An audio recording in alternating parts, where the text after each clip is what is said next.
Hi, today we're going to look at a trade that was called on the 7th of April, part of our top 30 US equities pairs, latest vintage, April vintage. And it is for a selling short EMN and buying long ESI. And that happened at positive 2.84 standard deviations on the 7th of April. Who are these companies? Eastman Kodak traded on NYSE and $62 a share, 8.4 billion market cap, beta of 1.6. And Element Solutions, about $10 a share, also on NYSE, market cap of about 2.5 billion, beta of 1.87. And I won't go into a lot of detail on this. Uh, they're both in the basic materials sector, industry chemicals, and in this case, industry specialty chemicals. And they produce a very wide variety of chemicals for all different types of industry segments, and they both do that for the US and internationally. So they're fundamentally very similar companies, which is why we chose them. The other reason why we chose them is when you run a backtest on them, you can see that over the last 3 years there were 8 trades, over 66% correlated. This co-integration figure has degraded slightly since the backtest was run. It was previously co-integrated. Compound annual growth rate about 12% for capital allocated to the pair. Maximum drawdown 7.5. Great profit factor. Made over $4,200 in 3 years. Average net profit of trade was about 500, and 87% of trades were winners. And average days in trade were about 10 days in trade. On the chart on the bottom left, you can see the equity curve. We've seen better, but this one's pretty good. So bottom left to top right, and the last trade was a great one, which is the one we're going to look at now. You see the ratio chart on the bottom right, a little bit more sloping, certainly in the first year and a half of the backtest period, but we can see that it's been pretty flat over the last year and a half, so that's also good. So that's why we chose it. Now let's just quickly look at the chart action on this. If we look at the last year, here's the relative performance between EMN and ESI. And you can see that every time, you can see the co-integration at work and the correlation at work. They move very closely together. And when they do diverge, as they did here, you can see they reconverge, diverge, reconverge, diverge, and almost reconverge here and almost here. So we can see the co-integration at work, and it looks like prima facie from that an interesting pair to trade. We can also look at the share price graphs. If we look at the last 2 months or so, big crash with the rest of the market, big recovery, but it was in a range previous to that, big crash, big recovery. So very similar stocks, which would also give us comfort in looking at trading them. So let's now go to the pair charts. And here you see the signal 7th of April. And the parameters we talked about, 2.84 positive standard deviations. We've got 2-year look backs on the charts right now. We think that's useful because there's a lot of volatility at the time of these trades, and we want to have a decent historical view of how some of these readings may have compared to what's been going on over the last 2 years. So here's the signal, and you have an entry on the 7th, and over here we can see it here. So it's at 2.84. When we look at the past on the plus minus, most of these entries happened between sort of 2.5 and 3. So we're exactly where we want to be, but on the positive side. And here you can see you've crossed over the ratio, which is also a good sign because it's been a slightly downward trending, pretty flat in here, but slightly downward trending again. And now it's crossed over. So we're seeing a good zero crossing there. Then on the percent from mean, we're at about plus 11%. If we look at all these trades that were called on the negative side, they're usually around, this one's at negative 10, this one's at negative 15, negative 13, negative 8. So not out of the ordinary to be that far off the mean. We're at about plus 11 here. We can see right here, plus 10.87. And so that would also give us comfort that we are well extended, but not into some crazy breakout.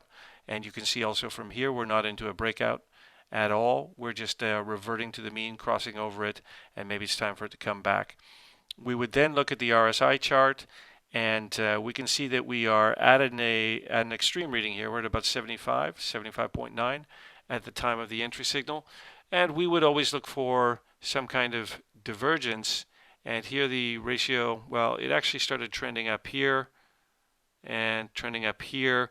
I don't see any divergence, but it's very hard to see on a 2-year chart. We could just very quickly change those charts. If we go into charts, let's look at the last, say, 183 days. That might make things a lot easier to see on your RSI when looking for divergence. So if we do that, we have to reopen the charts. And, oops, wrong one. Give me a second. ESM, ESI. We reopen the pair charts. These are the last 183 days. So here you have trending upwards of the ratio. And here you have the RSI.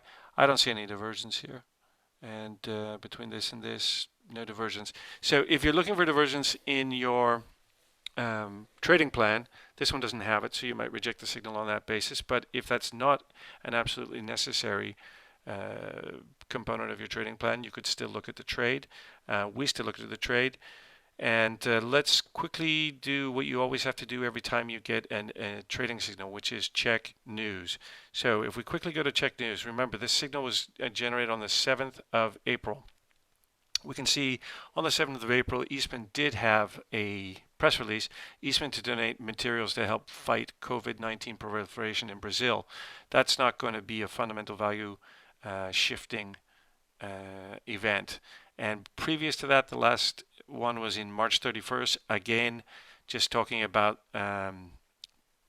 supplying PPE for COVID, and also not a value shifting event. So that's clear from a news point of view. And then if we jump over to Element Solutions, we see the same thing. So the last press release before the signal was generated was just a March 23rd, so well before, almost 2.5 weeks or 2 weeks before, and it's a non-value affecting press release. So that would say that there's nothing in the news that should have caused this signal. So it's a liquidity driven signal. We like that. One of the things we have to check before we decide to do the trade is also to make sure about the proximity of dividend and earnings dates. And so the signal was called 7th of April. We can see that the earnings date, July 23rd. So if we take that back 3 months, we're in March, April, May, June. We were having one probably in about 20 days in advance or after the trade signal was called, which given your average days in trade was about 10, would be ample room. The ex-dividend date was also March 12th, so the dividend would have been paid already, in which case we didn't have to worry about the dividend. On Element Solutions, they don't pay a dividend, so that's a non-issue, and their earnings were even later as well. They were at the end of April. So there was more than enough room on earnings, and there wasn't a problem with dividends.